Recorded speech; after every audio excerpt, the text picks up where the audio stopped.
헌정사상 처음으로 현직 검찰총장에 대한 징계 여부와 수위를 결정하기 위한 법무부 검사징계위원회가 어제 열렸습니다. 법무부와 윤석열 총장 측의 치열한 공방이 7시간 동안 펼쳐졌는데 결론을 내리지 못했습니다. 징계위원회는 오는 15일 2차 심의를 이어갈 예정입니다. 김광삼 변호사 자리에 함께했습니다. 어서 오십시오. 네, 안녕하세요. 네, 당초 예상도 쉽지 않을 것이다. 네, 네. 이런 얘기들이 많이 나오지 않았습니까? 결과적으로 어제 결론을 내리지 못했군요. 의외로 상당히 시간이 좀 많이 걸렸던 것 같아요. 더군다나 다시 이제 15일 날 또 징계위원회 이제 2차 징계위원회 열기로 하지 않았습니까? 그래서 징계위원회 이제 생각보다도 상당히 이제 시간이 좀 길어지고 있다 이렇게 볼 수 있는 것 같아요. 그래서 어제 자체는 어떤 실질적인 비위 사실에 대한 어떤 심리 그것보다는요.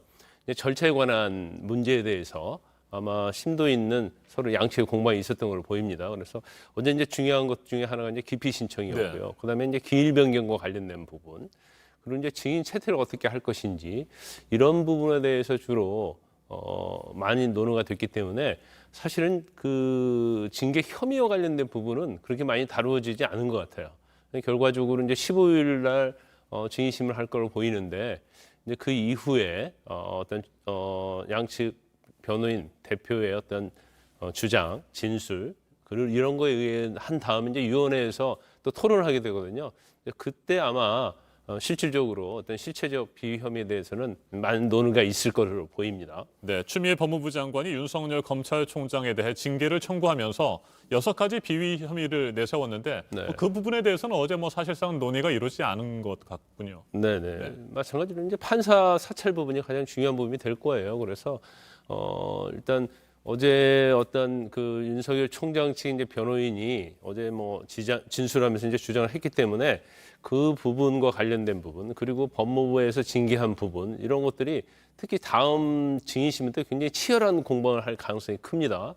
그래서 그런 부분들이 영향을 미칠 거고, 그다음에 법무부에서 과연 징계 혐의와 관련해서 얼마나 많은 소명 자료를 제출했느냐, 이 부분이 굉장히 많은 영향을 미칠 걸로 봐요. 네, 징계위원들 그동안 공개가 되지 않다가 어제 확인이 됐습니다. 네. 공정성, 편향성 논란도 계속해서 일고 있는데 이 부분은 어떻게 보십니까? 일단 인적 구성을 전체적으로 보면 이제 편향성에 대해서 충분히 윤석열 총장이 이의를 제기할 만한 그런 상황이라고 봅니다.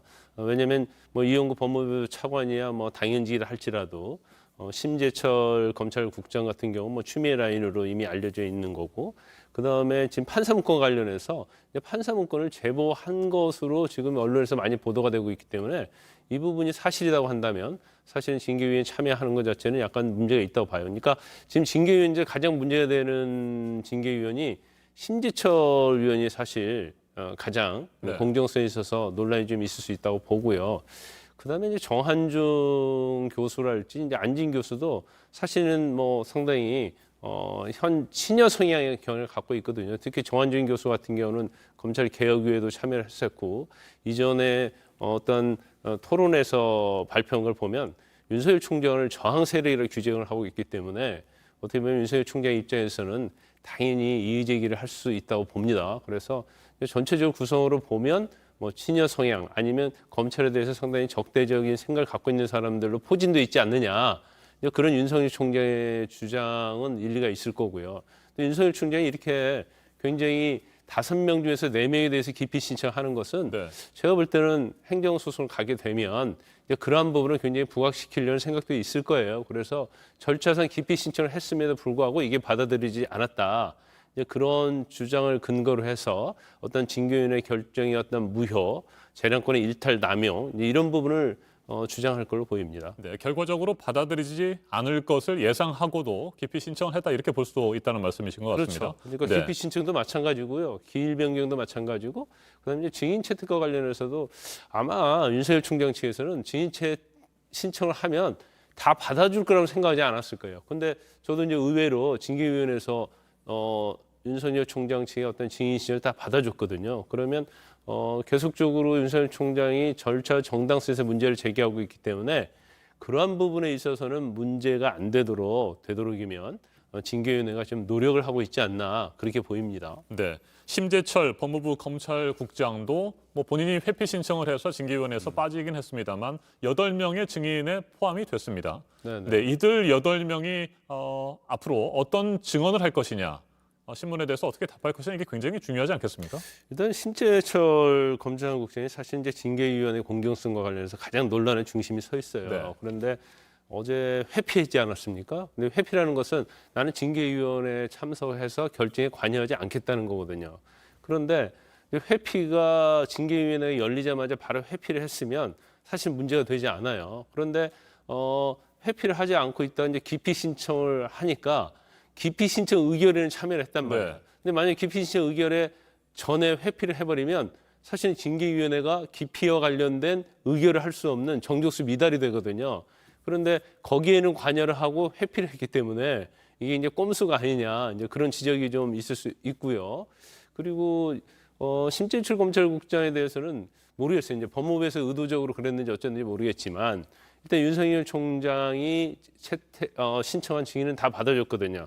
근데 받아줬는데 그 인적 구성을 보면 그중에 한 4명 정도는 윤석열 총장에게 굉장히 유리한 증언을 할 수 있는 증인이고요. 네. 나머지 3명은 사실 추미애 장관의 측근이라고 불리는 그런 검사들이거든요. 그렇기 때문에 이제 4대 3이 된 거죠. 그런데 이제 심재철 검찰국장 같은 경우는 회피는 했지만 이제 회피했기 때문에 증인으로 나올 수 있단 말이에요. 그래서 심재철 검찰국장은 뭐 윤석열 총장에게 그렇게 유리한 증언을 할 가능성은 그렇게 별로 보이지 않거든요. 그렇다고 한다면 이제 징계위원회 아니면 이제 법무부 요청이 있었을지 모르겠지만 결국 심재철 국장도 증인으로 채택을 하면서 어떻게 보면 약간 윤석열 총장에 관련된 증인, 유리하게 증인할 수 있는 증인이 4명, 또 반대측 증인이 4명 이렇게 균형이 좀 이루어졌어요. 그래서 그런 걸 뭐 의도한 건지 네. 아니면 징계위원회에서 심재철 검찰국장이 특히 사찰과 판사 사찰 문건과 관련해서 꼭 필요해서 부른 건지 그것은 뭐 징계위원회의 뭐 결정이 뭐 그걸 알 수가 없죠. 내부적으로는 뭐 그런 결정을 내리는지 그건 밖으로 어떤 네. 의도인지는 지금 언론에 나오지 않고 있습니다. 네. 증인으로 채택된 8명. 그렇다면 15일 2차 심의에 모두 참석을 해서 신문에 답하고 그런 절차가 진행이 되는 겁니까? 일단 뭐 적어도 8명 중에서 대부분은 참석할 걸 보여요. 네. 그런데 그중에 이제 이성윤 중앙지검장이랄지 정진웅 차장검사랄지 한 몇 명 정도는 뭐 참석할지 어쩔지 모르겠습니다. 그런데 아마 징계위원회에서 다 받아줬기 때문에 참석은 다 할 가능성이 있다 봅니다. 그러면 그날 하루 8명 하는데 일반적으로 징계위원회에서 어떤 증인신문을 할 때는 이제 시간 제한을 두거든요. 네. 그런데 이제 검찰총장과 같은 초유의 징계위원회거든요. 그래서 시간 제한 같은 걸 두기는 어려울 거예요. 그러면 사실은 윤석열 총장의 비위와 관련해서 한 건 한 건에 대해서 사실은 굉장히 양측의 공방이 있을 건데 그러면 8명이 그날 다 나온다고 해도 과연 증인신문이 다 이루어질 수 있을까? 이제 그런 좀 약간 의구심이 좀 들고요. 근데 증인신문이 다 이루어진다 하더라도 끝나고 나면 징계위원회에서 토론이 있거든요. 네. 그 토론이 있어야 하고 뭐 그다음에 또 윤석열 총장 측의 어떤 진술이 있어야 하고 이제 그다음에 결정이 있어야 하는데 너무 증인이 많아서 15일에도 다 끝나기는 쉽지 않을 것이다. 저는 그렇게 봅니다. 네. 가능하면 뭐 빨리 결정이 나는 게 또 뭐 양측을 위해서도 좋을 것 같기도 하고요. 네.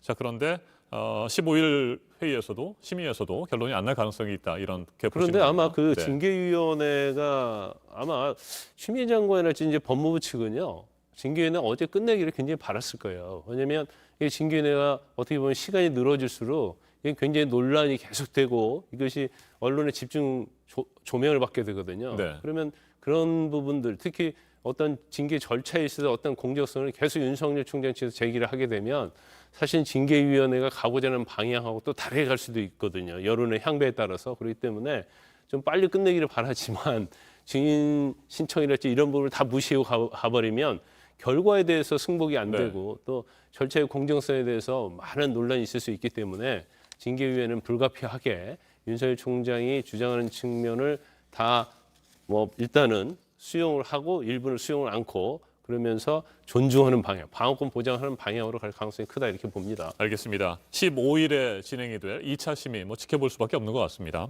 여기까지 듣겠습니다. 김광삼 변호사였습니다. 말씀 잘 들었습니다.